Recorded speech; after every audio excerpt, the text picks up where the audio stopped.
अहो काय ग अग काय हो महान जीवनाचे हे शिलेदार नाही बनला हात याची जोडीदार. अहो काय ग अग काय हो कार्यप्रतिष्ठा कीर्ती दृष्टा मेहनती याची अति हो श्रेष्ठा.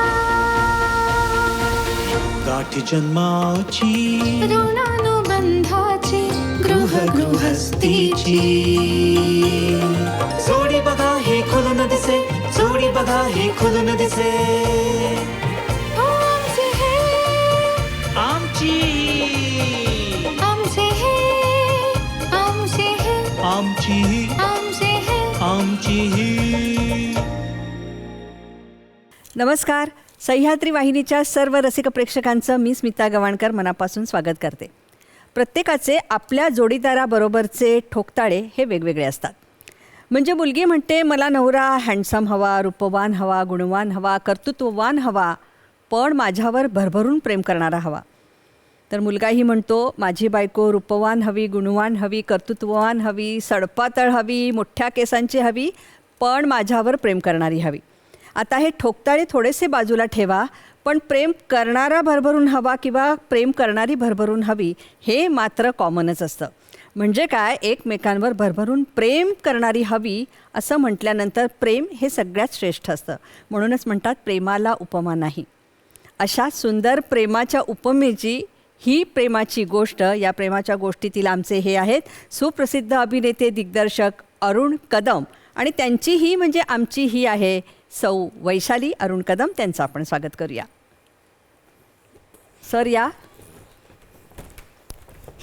हातात हात घालूनही असं छान फिरायला आलं असं मला वाटतात. अरुण सर मनपूर्वक स्वागत. वैशालीताई आणि महाराष्ट्राच्या सर्व रसिकांच्या वतीने तुमचं मनापासून स्वागत. धन्यवाद. अरुण सर आणि वैशालीताई, तुमच्या प्रेमाची गोष्ट काय असावी याविषयी खूप सगळ्यांना एक आश्चर्य आहे. तर ते आज आश्चर्य असं आम्हाला विशद करून दाखवा, यासाठी आपण स्थानापन्न होऊया.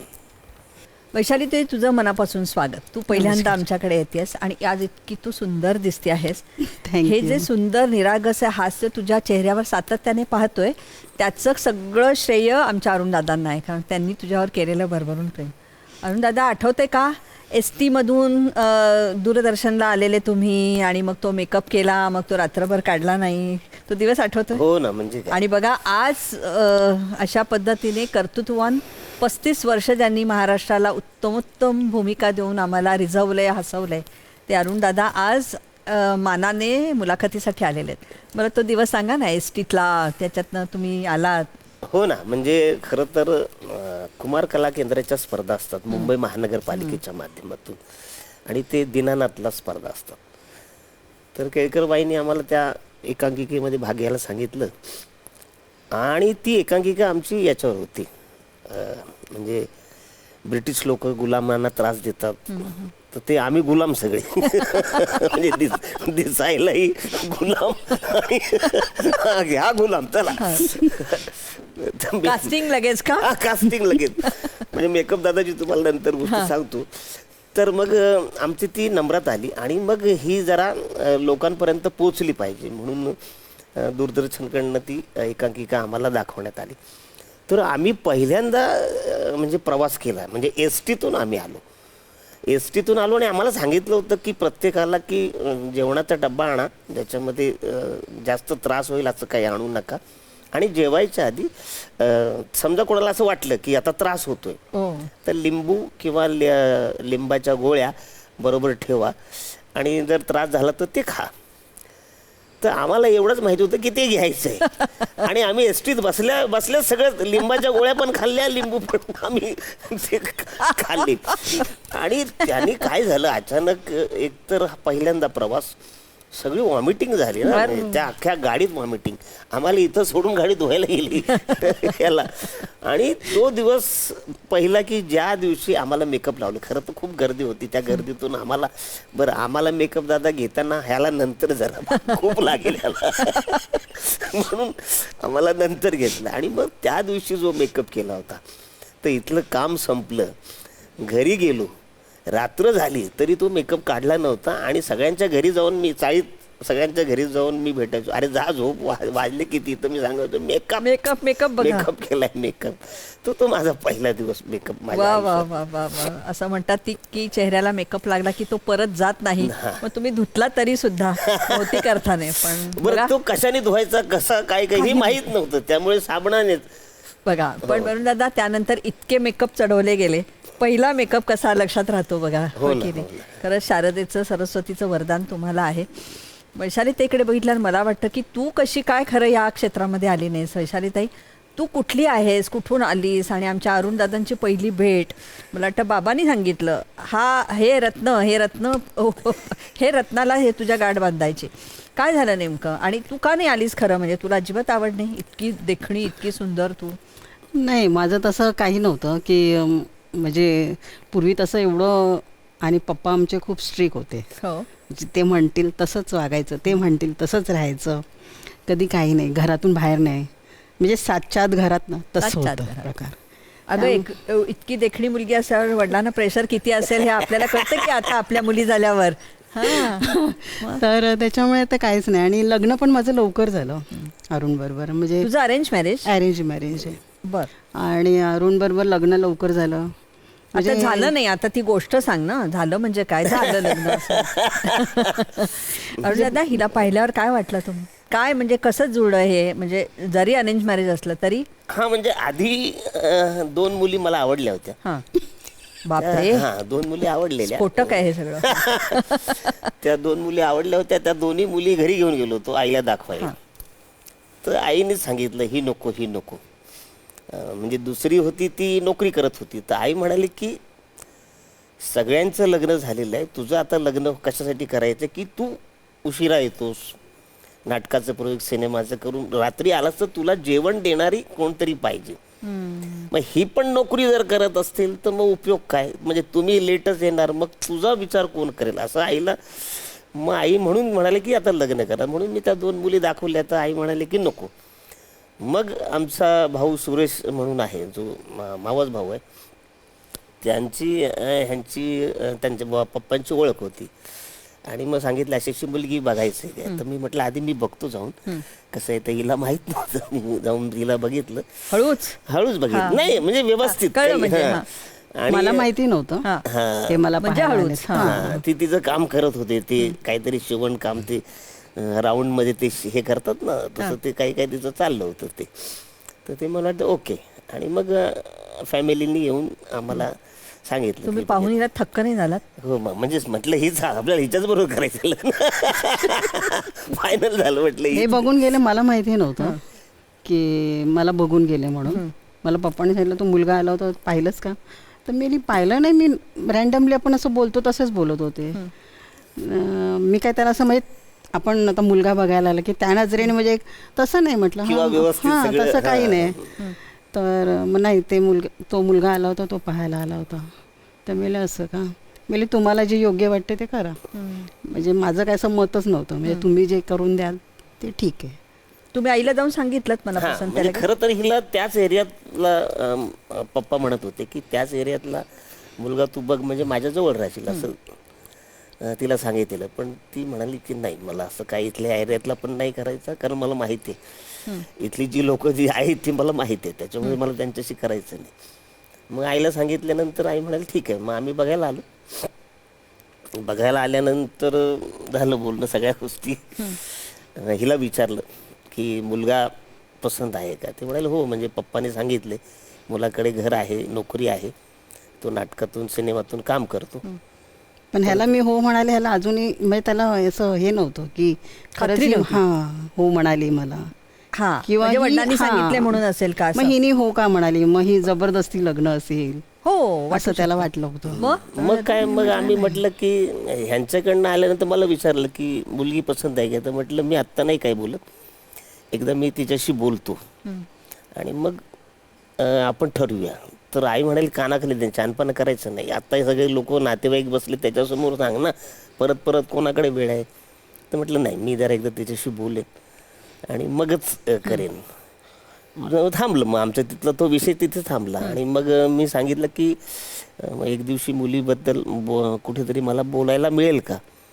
त्यामुळे असं नाही ना बाहेर कुठे घेऊन जाता येत तुम्हाला, कारण बरोबर. परिस्थितीच तशी आहे ना. समजा माझ्याबरोबर हे भविष्यात कधी पूर्वी काही तसं नव्हतं ना की मुलीने बाहेर जाऊन भेटणं वगैरे, जे काय आहे ते घरीच बोला. हां, तर ते मग मी म्हटलं की मला जरा भेटायचं आहे. मग एक साधारण 1 आठवड्यानंतर ते म्हणाले की ठीक आहे, फार काही लांब जाऊ नका आणि मग बोलता येईल तुम्हाला एकमेकांना. मग आम्ही काश्मीरला गेलो. कुठे? काश्मीर. हे बरं चाललं तुझ्या वडिलांना. गोरेगावचं काश्मीर जे आहे ना, काय मोठा काश्मीर. छोटा काश्मीर त्याला म्हणतात. तो छोटा काश्मीर. छोटा काश्मीर. बापरे, मला धडकीच बरं म्हणलं काश्मीरला कुठे घेऊन चाललात. तर ते आम्ही मग काश्मीरला गेलो आणि जिथे सगळे आपापले कपल घेऊन होय, बसले होय, होते होय. आपापल्या सगळ्या करत, तिकडे सगळ्या ते वातावरण तसंच असतं. आणि आम्ही जरा मध्येच बसलो, म्हणजे सेंटरला बसलो जसं आम्ही सगळ्यांना दिसू. दिसू असं आम्ही बसलो. आणि सगळ्यात पहिला प्रश्न तिला विचारला. खरं तर मी ज्योतिष वगैरे बघत नाही, पण तिला हातात हात घेणं असं. हा म्हणजे त्याच्यासाठी हात घेतला. हा. आणि मग ज्योतिष काही येत नाही. ही एक जुनी हे आहे हा, मैत्री कोड. बघू बघू बघू बघू. वा वा वा. हा. आणि मग सांगितलं तिला असं. तिला म्हटलं बघ, आधी 2 मुली मी आईला दाखवलेल्या आहेत, ती चर्चा आहेच. आम्ही नाटकात सिनेमात काम करणारी माणसं आहोत. आम्ही मुंबईच्या बाहेर करतो, एकत्र काम करतो, आम्ही एकत्र राहतो. भविष्यात उद्या असं काही समजा तुझ्या कानावर आलं किंवा बाबा हे अरुण इकडे आहे, अरुण तिकडे आहे, ह्या गोष्टी होणार आहेत. आमचा तो व्यवसाय आहे, आम्हाला हे सगळं करावं लागणार आहे. आणि पहिला तिला प्रश्न होता की तू मला का होकार दिलास. बरोबर. तर तुला काही घरातून प्रेशर आहे का, तुझं कोणावर प्रेम असेल तर मला सांग, आपण त्याच्याबरोबर त्याचं करून देऊ, मी सपोर्ट करेन तुला. असं तिला मी म्हणालो. तर ती म्हणाली नाही, मला असं काही नाही आहे. मग ती म्हणाली प्रेशर. दुसरी गोष्ट म्हटलं, मग हे सांगितलं की असं असं आहे आणि भविष्यात होणार आहे. आणि मग ती लागली रडायला. मी तिला म्हटलं आईस्क्रीम बिस्क्रीम खा ना. ती बोलते नाही नाही, मला घरी जायचं, मी चालली घरी. पण मला हे प्रत्येक वेळेत एक सांगावंसाठी आम्ही प्रत्येक टायमाला म्हणतो तुझं काय असेल. मला तेव्हा वाटलं नाही विचारावं असं याला, आणि असलं तर ह्यानी करून दिलं असतं. हा. हा म्हणजे हा म्हणजे त्याच्यासाठी त्यामध्ये पण कॉन्फिडन्स नाही. हा, हा, हा. त्यात कॉन्फिडन्स नाही म्हणजे त्याच्यासाठीच मीटिंग होती ना बाबा. काही नाही हा. दादा पहिल्या झटक्यात प्रेमात पडला हे उगाच सगळं. आणि मग आम्ही घरी आलो आणि मग सांगितलं, ठरलं. मग फायनली मग एक मीटिंग झाली, सगळं ठरलं. मग आम्ही जरा थोडंसं एकमेकांना समजून घेण्यासाठी आम्ही काही दिवस फिरलो. तेव्हा लेकोरी उदंड झाली नावाचं नाटक सुरू होतं. तेव्हा मी 3ऱ्या अंकात यायचो आणि मग 2 अंक आम्ही समोरून भेटायचो. समोरून नाटक बघत भेटायचो. त्या दरम्यान त्या सुधीर भट म्हणायचे, 3ऱ्या अंकात तू आहेस, जायचे इकडेच. आमचे है आमची ही त्यांना बघून काय वाटलं तुला त्यावेळेला. काय लेकुरे उदंडच होती ती सगळी. हो. नाही तेव्हा पण म्हणाले की खूप फास्ट लाईफ होतं तेव्हा माझ्या ह्याचं. खूप तेव्हा बिझी तिची एक होता मैत्रीण आली होती ना, ती म्हणाली अगं बाई हा म्हाताराच आहे ना. ते एका ह्याच्यामध्ये तसं घातले होते कपडे, तर म्हणाले काय का तुला कोण दुसरा नाही मिळाला का. अय्यो. तेवढा म्हातारा नवरा केलाय. तो वीक होता ना, डॉक्टर असतो बरोबर. होय होय. म्हणजे असा कसा तू नवरा केला. पण तुमच्या दोघांच्याही आयुष्यामध्ये तुमच्या आईने आणि तुमच्या वडिलांनी किती मोठी महत्त्वाची भूमिका निभावली आहे. म्हणजे तू वडिलांच्या शब्दा बाहेर नाहीस, यामध्येच भय नाही, पण अतिशय वडिलांविषयी आदर विश्वास होता. म्हणून तू काहीही न बघता अरुण कदम यांना शेवटी ते आपले स्वीकारलं. आई वडील आहेत ना, आपलं वाईट कसं. पण अभिनय क्षेत्रामध्ये आहे, नाटकामध्ये आहे, पुढे जाऊन काही वेगळं घडलं किंवा वेगळी आवड, असं थोडी सुद्धा तुला भीती वाटली नाही त्यावेळेला, असुरक्षितता वाटली नाही? नाही, एक म्हणजे वडिलांच्या दृष्टिकोनाने सांगते. वडिलांनी त्यांचं घर पाहिलं होतं आणि ते BMCला सर्व्हिसला होते. त्यांचं घर पण अतिशय सुंदर होतं. मुंबईमध्ये इतकं मोठं घर आणि छान सुंदर घर होतं. पुन्हा हे BMCला सर्व्हिसला होते आणि नाटकात त्यांची हॉबी म्हणून ते काम करत होते. असं सगळं होतं. आणि मला नाटकं वगैरे बघायला खूप आवडायची. तर त्या एका ह्याच्यावरती मी म्हटलं नाही, छान, म्हणजे होकार दिला. पप्पांना म्हणाले तुम्हाला काय वाटतं, ते म्हणाले तू सुखी राहशील. वा, हा वा, एकच शब्द होता की तू सुखी राहशील यांच्यावर. बस बाकी काही बघू नकोस. किती छान ना. मार्ग आई वडील सोपा करतात. आणि ह्यांची आई पण तसंच होतं की तू वैशाली बरोबर लग्न कर, सुखी राहशील. कमाल आहे की नाही. हो. पहिल्या 2 मुली नको म्हणजे ते खरंच त्यांनी तर मला पहिल्याच असे बघायला आले होते त्यावेळेस त्या इतक्या खुश Final. झाल्या होत्या ना Final. मला बघून. हो ना. खूप खुश झाल्या वैशाली, ते होत्या. तुझं आणि त्यांच्या आईचं एकदम छान घट्ट. हां, आधी आमचे दोघींचे थोडेसे वाद स्टार्टिंगला व्हायचे. म्हणजे जेव्हा नवीन नवीन होती अगदी वेगळं, तेव्हा हं. तेव्हा त्यांच्या घरातल्या काही पद्धती आपल्याला समजून घ्यायला त्या खूप अशा म्हणजे स्ट्रिक होत्या.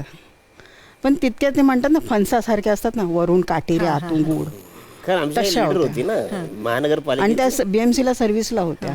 त्यात त्या काँग्रेसच्या लीडर पण होत्या. ओ हां. अच्छा. म्हणजे एकदम म्हणजे असं- कर्तृत्वान लीडर. कर्तृत्व अख्ख्या एरियामध्ये म्हणजे एक सोशल वर्क म्हणून आणि गावावरून बाई आलेली, 1 जोडी का 2 जोडी कपड्यांवरती आलेली आणि तिने मुंबईमध्ये स्वतःचं एवढं. वा वा. आमच्या सगळ्यांचं आज म्हणजे प्रत्येकाला घर होतं मुंबईत. आणि सगळी म्हणजे हे 4 भावंड आणि बहीण पण सगळे BMCला आहेत.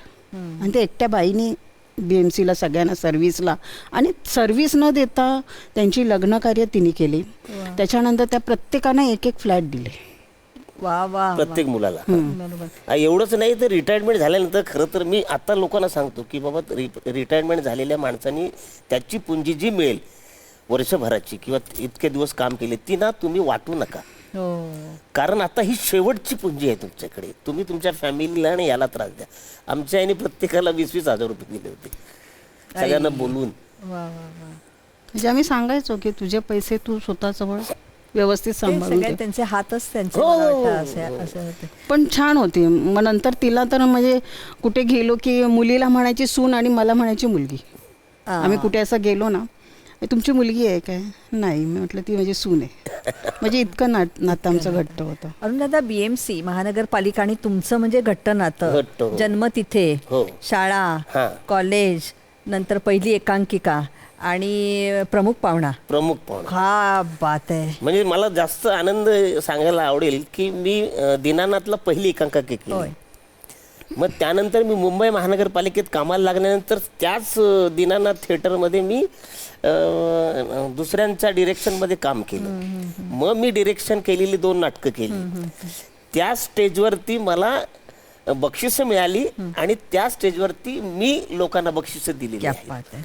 म्हणजे हा महानगरपालिकेतला माझा इतिहास. नाही नाही, महानगरपालिकेचा इतिहास नाही, तुमचे कर्तृत्व आहे ते तुमच्या कर्तृत्वामुळे झालेलं आहे. आणि आजही लोक म्हणजे आता मी कार्यक्रमाला गेलो होतो तेव्हा असिस्टंट कमिशनरची गाडी मला होती घेऊन जायला.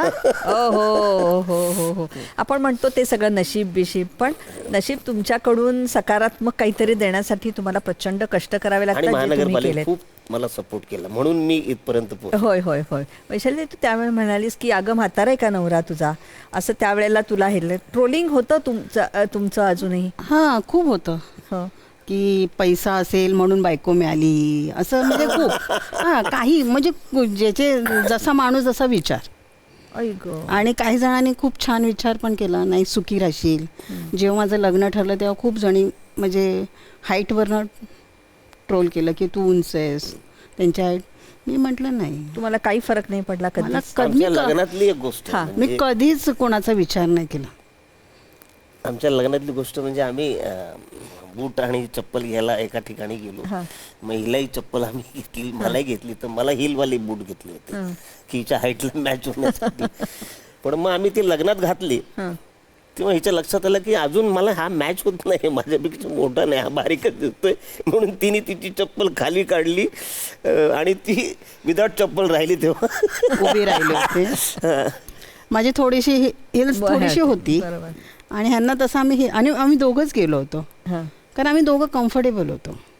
तर मी म्हटलं नको कोणच, आपण दोघंच जाऊया चप्पल घ्यायला. मग ह्यांना चप्पल आम्ही जरासं हिल आणि उभं राहून बघितलं, माझी थोडीशी हिल्स होती 1 इंच तुम्ही खाली केली. हां, मग नंतर कळलं की नाही अजून पण मी हायटेड दिसते. मग मी चप्पल तिने तिची काढली, ती बसायच्या राजाराणीच्या खुर्चीत खाली ठेवली. खरं तर राजाराणी खुर्ची आमच्या दोघांसाठी नव्हतीच, म्हणजे हिच्यासाठी करेक्ट होती. हिचा पाय खाली पोचत होता, माझा पायच पोचत नव्हता ना रे.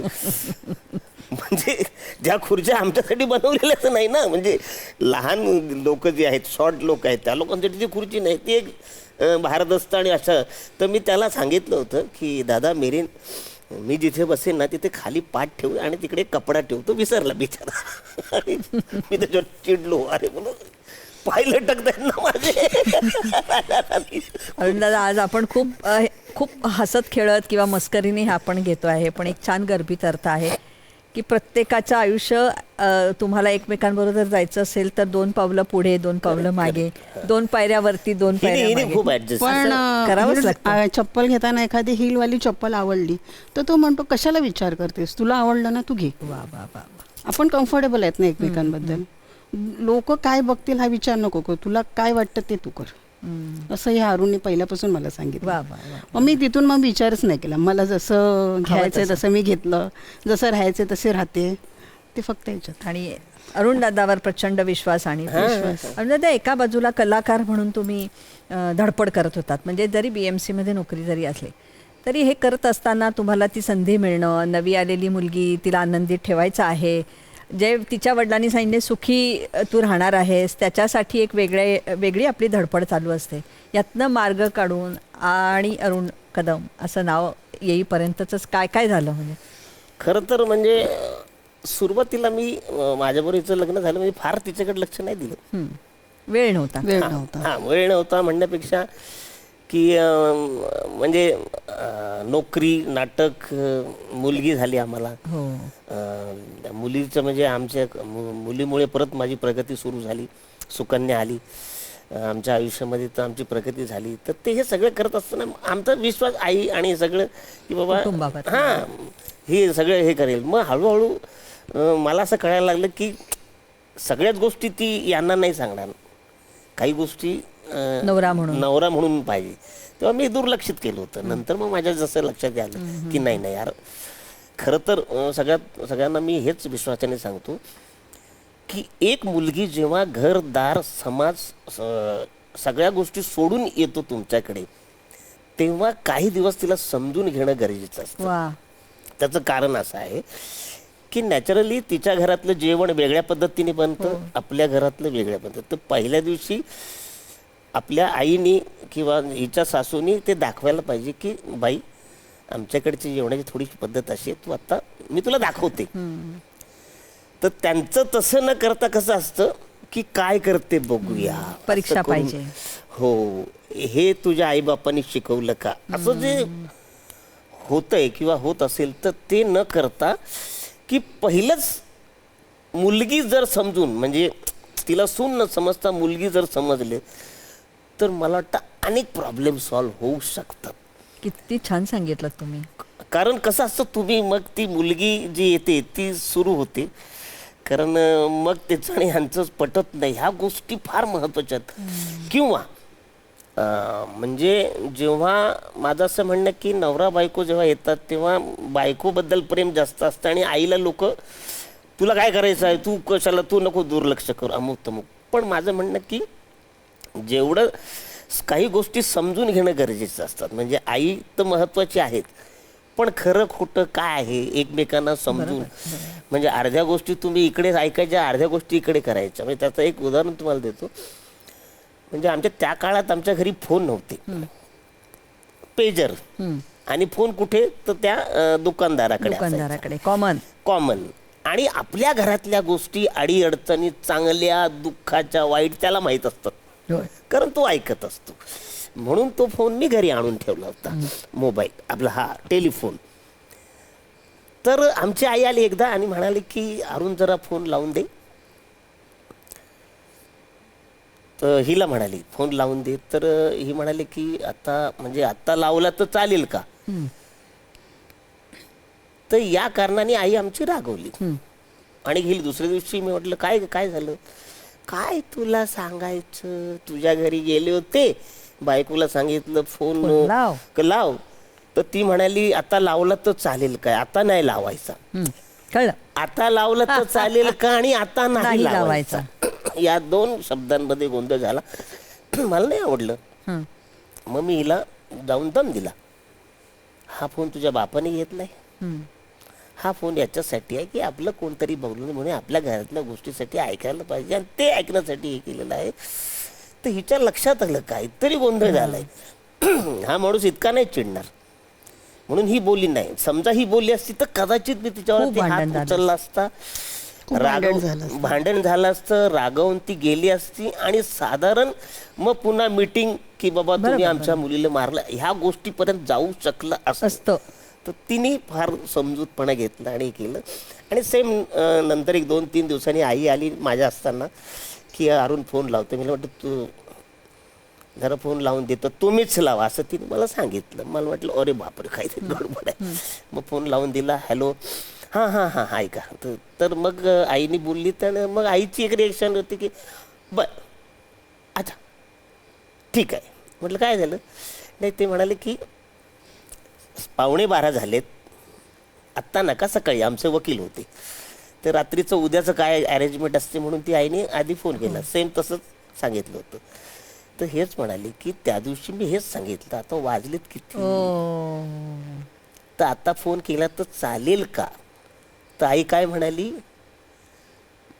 आता नाही फोन करायचा. बघा. हा बघा हा जो शब्द महत्वाचा आहे. ह्या गोष्टी जर तुम्ही समजलात आयुष्य फार मोठं आहे.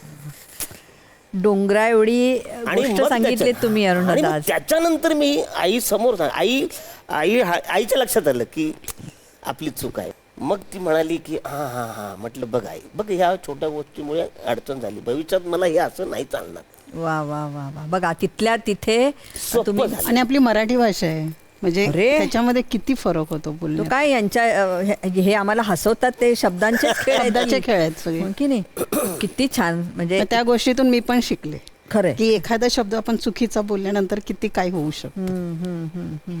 हो नाही म्हणजे तो मी अगदी ते तिथूनच मी स्वतःला पण ते घडवलं. आणि मग की नाही. तेव्हापासून मलाही कळलं की यार हिची बाजू मला समजून समजून घ्यायला पाहिजे.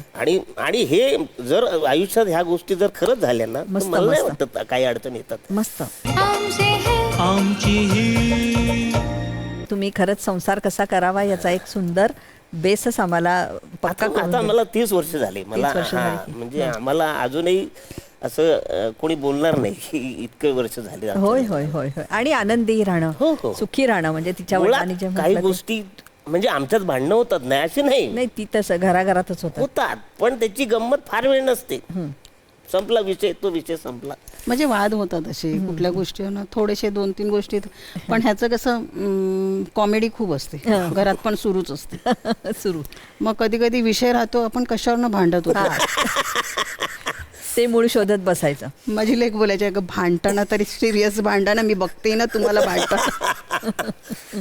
अरुण दादा, महाराष्ट्राची लोकधारा या कार्यक्रमामधून अरुण कदम नावाचा एक कोणीतरी छान काम करणार आहे अशी एक तुम्हाला ओळख मिळाली. पण त्याआधी खूप कष्ट, म्हणजे आपल्याला संधी मिळायला पाहिजे ना. म्हणजे तुम्ही भले खूप तुमच्याकडे प्रतिभा आहे, Correct, खूप काम करण्याची ऊर्जा आहे, नाव तर तुम्हाला कोणीतरी दिलं पाहिजे किंवा तुम्हाला संधी मिळाली पाहिजे.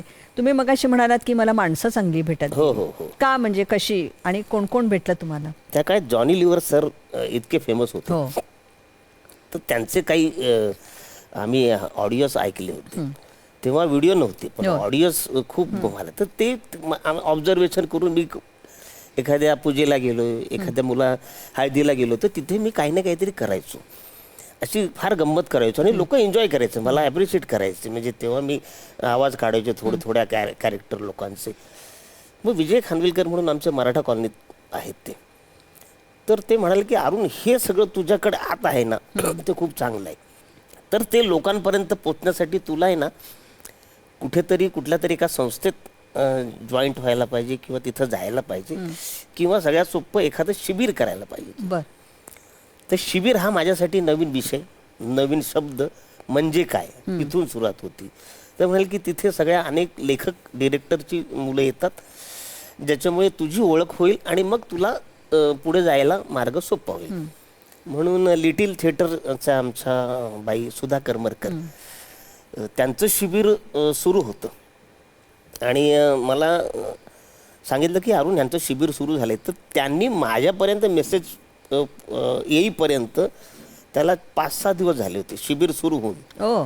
जाहिरात झाली मला कळेपर्यंत, कारण तेव्हा फोन नव्हते, पेपर होतं. मला शोधत ते आले आणि 3-4थ्या दिवशी मला भेटले. मी तिथे जायला तो ॲड्रेस सापडला, पण मला 5वा-6वा दिवस लागला. अरे बापरे. हो. आणि तेव्हा जवळजवळ संपत आलं होतं शिबिर. शिबिर. हा.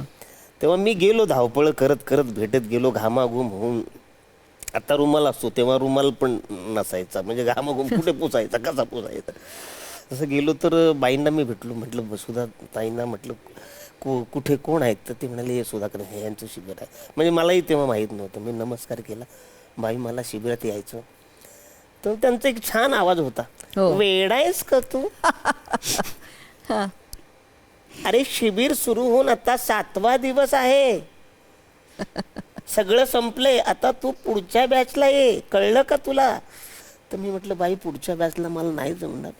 याच वेळी मूर्ख आहेस तू, सगळा अभ्यासक्रम झालेला आहे. मग पालक आम्हाला ओरडतात की मुलांना तुम्ही काय शिकवलं, मग आम्ही काय उत्तर द्यायचं. बाई म्हणाले अभ्यासक्रमाचं मी बघतो, मला फक्त तुम्ही घ्या, एक 2-3 दिवस घ्या. कारण 2-3 दिवस उरले होते आणि मी घेतलं. मला बाईनी मग सतीश जोशी म्हणून तिथे आहेत, म्हणाले सतीश याचे वैसे हा कोण आहे असं करून ते माझे घेतले पैसे. आणि दुसऱ्या दिवशी मी आलो तेव्हा 150 विद्यार्थी होते, मी 151 विद्यार्थी, मी सगळ्यांच्या मागे. बरं माझी मैत्री नाही, कारण ह्या लोकांची झाली होती तोपर्यंत लोकांची. बरं माझं मला कॉस्ट्युमचा पण फार गंध नव्हता, जे कपडे मिळेल ते घालून आपण गेलो होतो. त्यामुळे बघण्याचा हा माणूस जरा वेगळाच दिसतोय, कुठून आलाय काय माहिती. आणि बाई म्हणाले की बर्फाचा पुतळा आता उन्हात कसा वितळेल हे आपल्याला प्रात्यक्षिक करायचं आहे. बर. आणि बाई पूर्वी आपलं छत्रपती शिवाजी महाराजांचं हे आपलं शिवाजी मंदिर आहे, त्याच्यावरती एक हॉल आहे. तेव्हा तिथे त्यावेळेस आता हे झाल्यात बसायच्या सीट झाल्यात, पण त्यावेळेस सीट नव्हत्या, मोकळं होतं आणि स्टेज होता.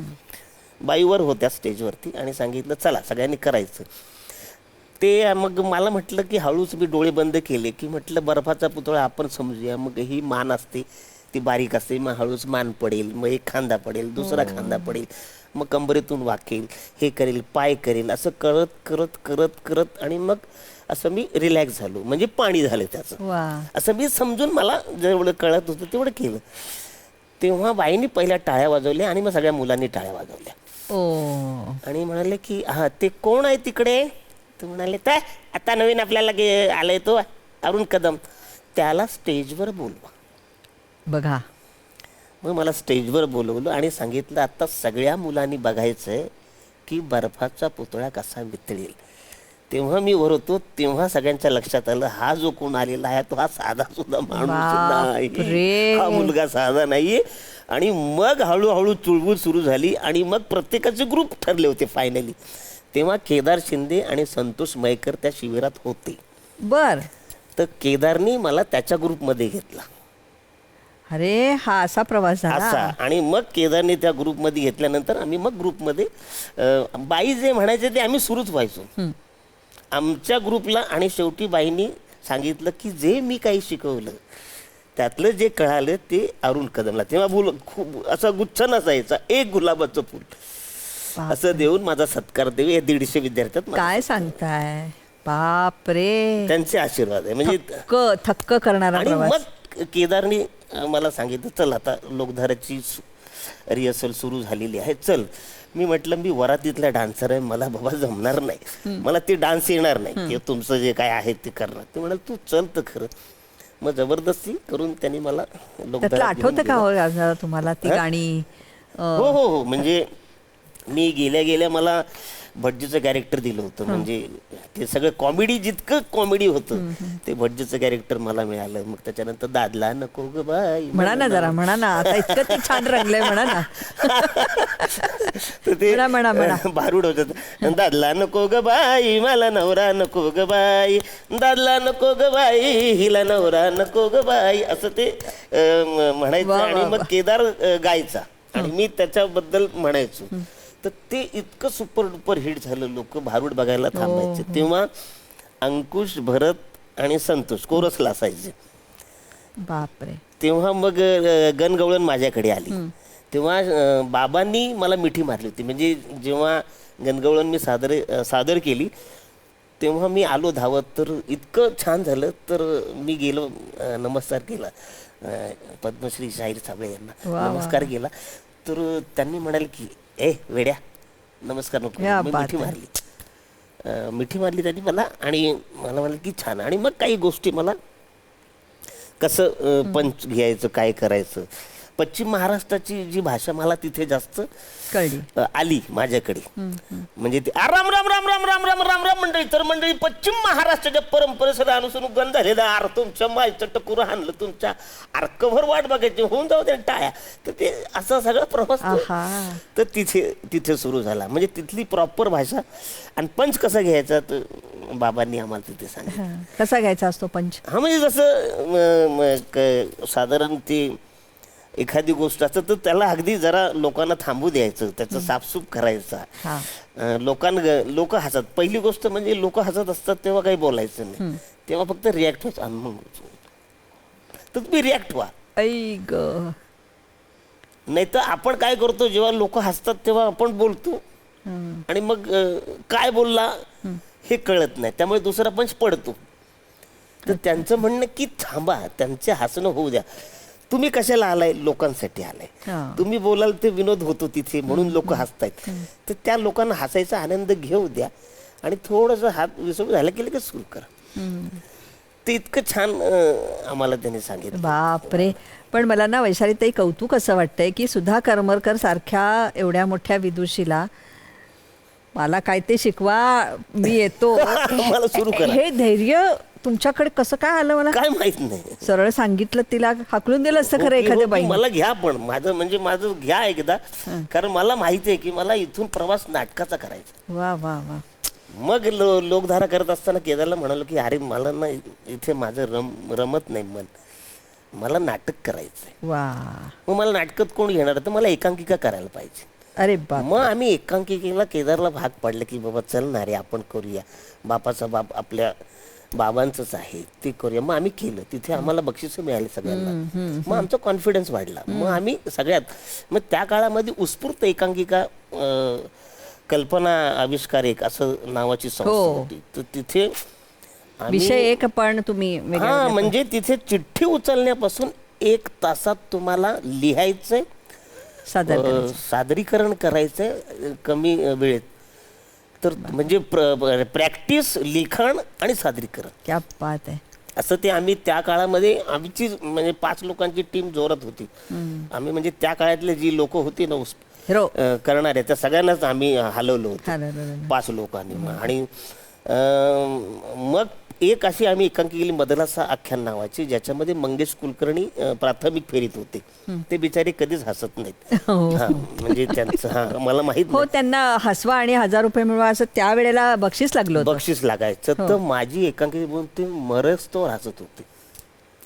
लोक मला अरे काय केलंस तू, बा हसतोय बा तो मंगेश. मग मला येऊन भेटले, ते मला सांगितलं अरे वा छान, खूपच छान. म्हणजे इतक्या मी मुलांना बघतोय पण त्याच्यात तुझ्याकडे असलेली क्वालिटी छान आहे, मला फार हसायला. तुम्ही हिप्नोटाईज करता असंच बरेच जण म्हणतात. अरुण कदमच्या समोर जायचं नाही, तो हिप्नोटाईज करतो. आणि मग फायनलला होते दिलीप कोलटकर. हो, म्हणजे ती दिग्गज आणि मंडळी. त्यांनी मला त्या बेस्ट ऍक्टर दिलं त्या एकांकिकेला. आणि मग मी करत होतो नटरंग नावाचं नाटक.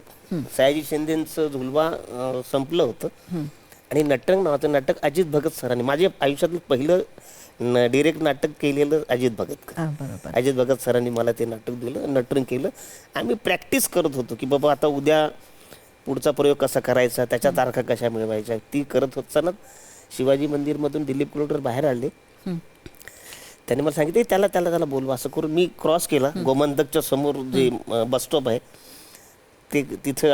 तिथून मी क्रॉस केला आणि त्यांनी मला घेऊन गेले रिहर्सलला. बरं, यांना मी सांगूच शकत नव्हतो की थांबा मी येतोय जातोय. संध्याकाळ झाली तरी मी तिकडेच होतो. बिचारे हे वाट बघून गेले माझे. आणि मग ते जो प्रवास झाला माझा, लेखुरे उदंड झाले आणि 350चे प्रयोग झाले. 350 इतके पैसे मिळाले की आम्ही लग्न केलं. उदंड असा प्रवास झाला. वैशालीताई, आज अगदी कौतुकाने तू हे सगळं ऐकतेस, पण हे सगळं करत असताना त्यांनी वेळ दिला नाही. अगदी नवं लग्न झालेलं असताना आपल्याला नवरा हवा असतो, वेगवेगळ्या पद्धतीने छोटीशी गोष्ट काहीतरी सांगायची असते किंवा नुसता बस माझ्याबरोबर असंही असतं. तू हे कसं सगळं सहन केलं? हे सहन नाही केलं, पण माझं हे होतं की तू तुझं काम कर, मी घर सांभाळते. कारण आमचं कुटुंब पण मोठं होतं, त्यामुळे मी आणि माझ्या काय अशा खूप मोठ्या अपेक्षा नव्हत्या ना की हेच हवंय कशी तेच हवंय आहेस गं तेच तू? हवंय. हां, त्यामुळे तू काम कर. मी त्याच्याकडे कधीच कुठलीच अशी हे नाही केली की मला हे हवंय ते हवंय, की मला आज फिरायलाच घेऊन चल, मला नाटकालाच घेऊन तेच चल, मी म्हणते तू कशी आहेस की अशी? कधीच नाही मी याच्याकडे. तो म्हणाला चल आज वेळ आहे जाऊया. आतापर्यंत आजपर्यंत मी नाही, अरुण तुझं शेड्यूल बघ मग आपण म्हणजे आता प्लॅन आम्ही करू. प्लॅन करतोय आता बाहेर हा प्लॅन जायचं. इतका करतोय बाहेर जायचा. जाऊन मी या, म्हणाली Out- हा, नाही, international आधी tour तुझं करायचं. काम फर्स्ट, मग फिरणं. तू काम बघ, मग आपण जाऊ फिरायला. त्याच्यातून वेळ मिळाला कारण की आता जायचं. कसं मुलीचं लग्न झालं, नातू झाला. आधी कसं ती सगळं होते एकत्र. आता मला तिची जास्त काळजी, कारण ती एकटी असते घरी. पूर्वी कसं याच्यात ती नवरमत होती. सगळ्या ह्याच्यामध्ये मुलगी आई गं. असायची, त्याच्यामुळे आमचं दोघींचा खूप टाइमपास असायचा.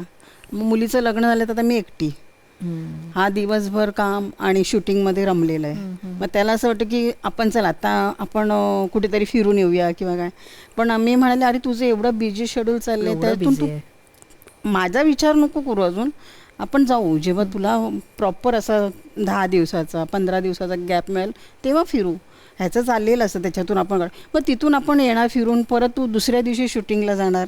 म्हणजे तुला ती आराम वेगळ्या नाही ना. पद्धतीने तुमची काळजी करते, तुम्ही तिची वेगळ्या पद्धतीने. काळजी म्हणजे मी सांगू आज- का अरुण दादा ह्याच्यावर एक उपाय? भायखळ्याच्या बसमध्ये बसा सरळ. हा, आणि पुन्हा तो प्रवास एकदा सुरू करा. एकदा हो बस. हो, बायकाच्या बस मधला प्रवास आम्हाला माहिती आहे. म्हणजे आम्ही भाजी बायकाच्या बसमध्ये 91 मधून आम्ही भाजी आणायचो, आठवतं. म्हणजे पण ते पण एक नंबरची आनंद बसमध्ये वेगळा बसा होता. सरळ. आणि पुन्हा पण तेव्हा ना आमच्याकडे गाडी नव्हती. पैसे पण भरपूर नसायचे, जेमतेम असायचे पैसे. पण तेव्हा अरुणला असं म्हणजे वेळ असायचा. हा. म्हणजे पैसे कमी असायचे पण वेळ भरपूर होता. आता पैसे जास्त आहेत, भरपूर आहे. वेळ कमी आहे. पण तेव्हा आम्ही तेव्हा आम्ही खूप बसमधून, फिरायचो. मग तेव्हा अरुण बस मधून मला न्यायचा कुठे, तिथे जाऊया वा. तिथे जाऊया तिथे जाऊया. आता आमच्याकडे गाडी नाही, अरे मला असं वाटतं पार्किंगचा की प्रॉब्लेम आणि गाडी आहे, पार्किंगचा प्रॉब्लेम आहे. पण मला असं वाटतं की कुठेतरी जाण्यापेक्षा तू घरी आराम कर. हा. कारण 2:30ला वगैरे घरी आल्यानंतर तू झोप, आराम कर, बाहेर नंतर जाऊ. बरोबर. या मी एकटी जाऊन येते पटकन. पण सकाळी 5:30 वाजता उठून ती डब्बा मला इतकं समंजसपणा नसावा. मुली तिला offer होती सगळ्या मुली नाटकाची. चिडणार आहेत. हे काय, हे बरोबर नाही, हे चुकीचं आहे वैशालीतेचा. असं तू काहीतरी नवा आदर्श देतेस असं आता आम्ही नाही, पण मला असं आहे की प्रत्येक म्हणजे येतो वेळ, फिरणं हिंडणं सगळं आहेच, पण शेवटला तू त्याच्यात रमलेला आहे, त्याच्यात त्याला आनंद आहे, होय होय, ते कर ना. बरोबर. देवेंद्र प्रेमने तिला ऑफर दिली ते नाटकात. ते असंच मस्करी. ऑल द ना सिरियसली मग आम्ही नाही केलं? आम्ही जेव्हा माझं लेकरू चालू तेव्हा ही यायची ना. ते असं मस्करीत बोलतात. ते म्हणाले होते की अरे नाही, नाही. ती विचार नाटकात काम करते. नाही नाही, आम्ही पण तुला पहिल्यांदा म्हणता ना की काम का नाही केलं. नाही, तिला नाटक बघायला आवडतं, काम करायला आवडत नाही. अरुणदादा, रंगदेवता प्रसन्न झाली पाहिजे आणि रंगदेवता तुमच्यावर प्रसन्न होती. मग मेकअप दादाने मेकअप करण्यासाठी का नकार दिला असावा? खरं तर म्हणजे महेश मांजरेकर शिवाजी साटम ज्या सिरियलमध्ये काम करायचे तेव्हा बाबा सावंत त्याचे DOP आणि डिरेक्टर पण होते. तेव्हा सतीश पुळेकरांच्या माध्यमातून मला काम मिळालं होतं. आणि मला गेल्यानंतर मला सांगितलं एक 10 मिनिटांनी तुमचा आता सीन लागेल, तुम्ही मेकअप करून या. म्हणून मेकअप दादाकडे गेलो, त्याला म्हटलं की दादा मेकअप करायचा आहे. त्याने माझ्याकडे असं बघितलं, अच्छा कॅरेक्टर कुठलं आहे? तो म्हणाला चोर. तो म्हणाला करेक्ट. अय्या, करेक्ट. तुम्हाला कळे ना हा असं का म्हणतोय? तर मी म्हणतो मेकअप करा ना तुम्ही की नाही नाही, म्हणजे या कॅरेक्टरला मेकअप नाही. अरे मग तरी त्याची इच्छा नसताना म्हणाला की मला सांगितलंय मेकअप करायला म्हणून मी आलो. तर म्हटलं ठीक आहे, बरं रुमाल आणलाय काय? तर म्हटलं आणलाय. हा स्प्रे घे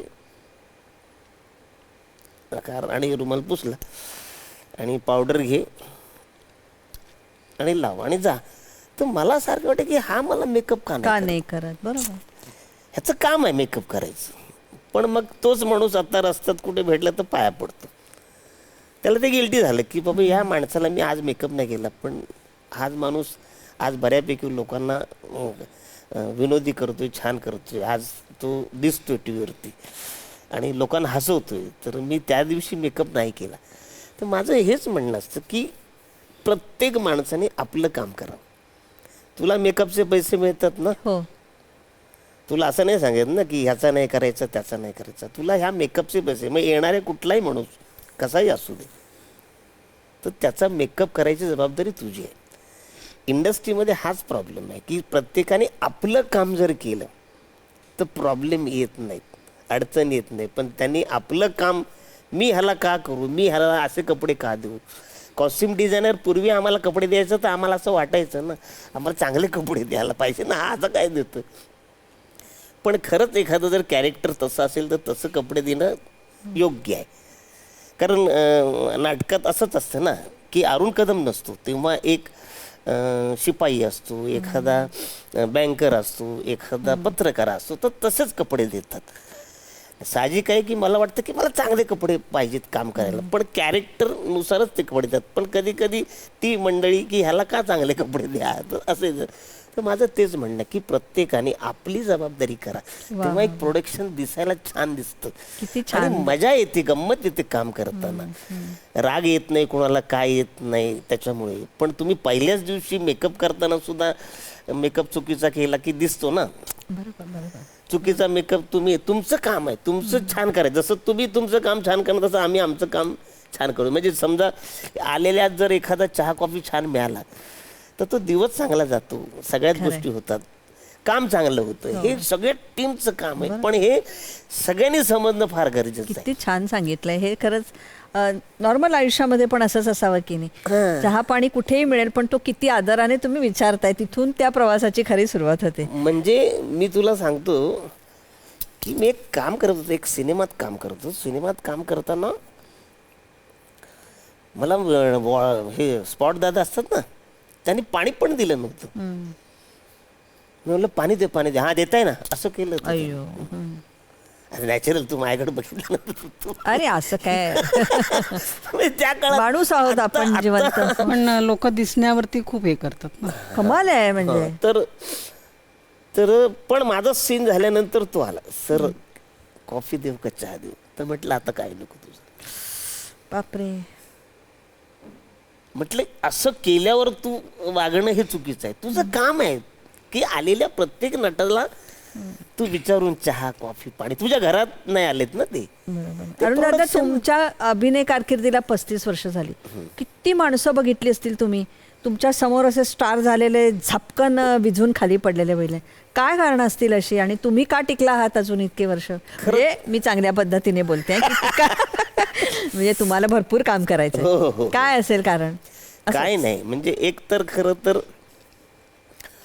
बऱ्याचदा आपण दुसऱ्या ठिकाणी गेल्यानंतर थोडंसं माज दाखवतो. खरं तर मला माज लेकुरे उधळणं झाली या नाटकातच दाखवायला पाहिजे होतं. कारण मी तेव्हा 2 कॅरेक्टर करायचो. मला श्याम पोंक्षे म्हणायचे, तू पैसे माग ना, तू माज कर, मला हे पाहिजे ते कर. मला ते कळायचं नाही की रक्तातच नाही तर ते येणार कुठून. हा, म्हटलं कळायचं नाही. मी कधीच नाही केला. मी आजही कुठे जातो तिथे स्पॉट दादा किंवा बाकीचे लोक सगळे मला प्रेम करतात. आजही मी जिथे काम करतो तिथे सगळे प्रेम करतात माझ्यावरती लोक. त्याचं कारण तुम्ही चांगले तर सगळे चांगले. तुम्ही त्याला आपल्या घरामध्ये, आता काही लोक घरात कॉफी नाही पित पण त्यांना सेटवर कॉफी लागतो. Black coffee. कशासाठी? ब्लॅक कॉफी कशासाठी ना. तर तुम्ही चुकीच्या सवय एकतर लावता, आणि मग नो डाऊट आता तो समजा पित असेल तर मी पण बऱ्याचदा असं होतं ना. म्हणजे आज मी एखादी ऑर्डर दिली तर माझ्या बाजूला सांगतो की मला पण आण. तर ते तसं नसायला पाहिजे. बरोबर. महिलांप्रती अतिशय तुमचा आदर आहे. म्हणजे घरातल्या स्त्रीचा सन्मान करावा, ऐश्वर्य तुमच्या पायाशी, असं तुम्ही म्हणता. आणि याच याच्यात तुम्ही KEM मध्ये मार्शल आर्ट्स साठी ते मात्र सांगा आणि मग आपण कार्यक्रम संपूया. येस. खरं तर एका विनोदी कलाकाराला KEM हॉस्पिटलला बोलवलं होतं आणि अरुणा शानबाग यांच्या वाढदिवसानिमित्त. बर. अरुणा शानबाग यांच्यावर जो प्रसंग घडला होता तो जरा अतिशय भयंकरच होता. म्हणजे चुकीच्या पद्धतीने काही गोष्टी घडल्या होत्या. तर एक अरुण कदम कॉमेडियन आल्यानंतर लोकांची काय बोलणार, कारण त्यांची अपेक्षा असणार ना अरुण कदम मी काहीतरी बोलावं या दिवशी, गंभीर विषयावर मी काय बोलणार. मग मी डोकं लावलं की या दिवशी मार्शल आर्टची माझ्याकडे टीम आहे. विशाल म्हणून पोरगा आहे, तो मार्शल आर्ट ट्रेनर आहे. त्याला बोलवलं, त्याची टीम बोलवली, आणि की भविष्यात या महिलेवरती जो प्रसंग घडला आहे तो इथल्या आयाबाईवर घडू नये, इथल्या सिस्टरवर, महिला डॉक्टरवर घडू नये. त्यांनी ती गोष्ट त्याच्यासाठी आपण काय करायला पाहिजे म्हणून आम्ही त्या मार्शल आर्टचे डेमो दाखवले. आणि ते एक 10-15 मिनिटाचे होते. आम्ही तासभर थांबलो होते वा वा वा. आणि त्यांना इतकं आवडलं ते. मग तिथल्या आम्ही महिला ज्या सिस्टर होत्या त्यांनाही आम्ही ट्रेनिंग सुरू केलं. 50-50 रुपयात आम्ही त्यांना ट्रेनिंग. वा वा वा वा. आणि मग ते आता भविष्यात सुरूच आहे की आजही आम्ही महिला, मी जिथे जातो, मला कॉलेजला बोलवतात तिथे जातो, तेव्हा मी त्या मुलींना माझं तुम्ही अभिनय बघता, काम बघता, पण मी आज जे सांगणार आहे तर तिथे लोकांना खरंच आवडतं. ही गरज आहे, आजची गरज आहे की महिलांना जास्तीत जास्त स्वतःबद्दल. साधी गोष्ट आहे की एक आपण रिक्षातून प्रवास करत असतो. रिक्षातून प्रवास करताना समजा असं वाटलं की हा ड्रायव्हर बरा नाही. रात्री अपरात्री समजा बरा नाही आणि गोंधळ घालणार आहे, तर तुम्ही चुकीचा फोन करायचा. म्हणजे हॅलो कुठे आहे तुम्ही, अहो काय किती वाट बघाय तुमची, मग बसले की रिक्षामध्ये असं म्हणतोय. मग पुढच्या सिग्नलला आपण या, तुम्ही एक काम करा तिकडे या, हां चालेल भेटू आपण. तर हा फोन त्याला मेसेज जातो की या बाई बरोबर कोणतरी आहे, आपल्याला या बाईबरोबर असं काही करता येणार नाही. पण तो फोन करताना तो सायलेंटवर ठेवायला पाहिजे, नाही तर वाजायचा परत. वाजला तो बाया घेऊनच जाईल ना रिक्षावाला. या गंमत करत करत मी त्यांना सांगतो. आणि महिलांचे अनंत प्रश्नांवरती उत्तर देणारा एकमेव नट आहे. वा वा वा वा. कारण मला एकतर म्हणजे अभ्यास आहेच, एक्सपिरियन्स आहे, आणि त्यांचे खूप आहे म्हणजे छान गोष्टी. खरं तर त्यांच्या चुका पण मी अशा काढतो की त्यांच्या लक्षात येतं की आपली चूक आहे. म्हणजे एक चूक मला एका प्रश्न एक महिलेने विचारला की अहो आम्ही आता ऑफिसमध्ये काम करतो आणि असे आम्ही कपडे घालून जातो, कधी कधी शॉर्ट असतं, असं तर आमच्याकडे लोक ना वेगळ्या नजरेने बघतात, मग आम्ही काय करायचं. तर ते म्हटलं की करेक्ट आहे. म्हणजे ऑब्व्हियसली म्हणजे तुम्ही जर का एका वेगळ्या ठिकाणी वेगळे कपडे घातले तर लोक बघणारच. तुम्ही चाळीत जर असे शॉर्ट कपडे घालून गेलात तर असंच बघणार एखादा माणूस वयस्कर अमुक. पण तुम्ही एका पार्टीत गेलात आणि सगळेच तिथे असतील तर चालेल, तर चालतं. हा सेन्स ठेवा. एक दुसरी गोष्ट त्यांना उदाहरण दिलं, म्हटलं रस्त्याच्या बाजूला खोदकाम चालू असतं. बऱ्याचदा खोदणारा जो आत असतो तो हाफ चड्डीत असतो, तो खाली असतो तो, आणि वर जी महिला असते घमेले घेणारी ती साडीत असते, डोक्यावर पदर असतं, जर लग्न असेल तर ती पदर असते आणि करते. आता काम मेहनतीचं कुणाचं आहे जास्त, महिलेचं. त्या रस्त्यावरचं त्यांनी हाफ चड्डीत आणि शॉर्ट कपड्यामध्ये करायला पाहिजे. पण जर ती मंडळी व्यवस्थित आपला कपडे घालून जर काम करत असतील तर तुम्हाला काय अडचण आहे. वा वा वा वा. ती बाई माझी परत नाही बोलली की साधं आणि सोपं आहे की जिथे तुम्ही जाता ना तिथली परिस्थिती, तिथली लोक अंदाज घ्या आणि मग एन्जॉय करा ना. म्हणजे खूप हार्श न होता इतक्या गोड पद्धतीने सांगितल्यावर कळतं अरुण दादा तुम्ही असेच आहात. पण तरीसुद्धा या सुंदर असण्याचं, सुंदर काम करण्याचं सगळं श्रेय मी आमच्या वैशालीताईला देते. कारण वैशालीताईने इतकं प्रेम केलं कारण तिची काही अपेक्षाच नाही आहे, हो की नाही. त्यामुळे ती पण आनंदात राहिलेली आहे. आणि अरुण दादा तुम्ही म्हणताय की असं झालं तसं झालं, पण रंगुनी रंगात साऱ्या रंग माझा वेगळा, असा सुंदर रंग वेगळा आहे तो तसाच सुंदर राहू दे. पुन्हा काहीतरी वेगळ्या निमित्तानं तुम्ही दोघे आणि भरभरून आम्हाला काहीतरी सांगा. तोपर्यंत धन्यवाद. Yes, thank you.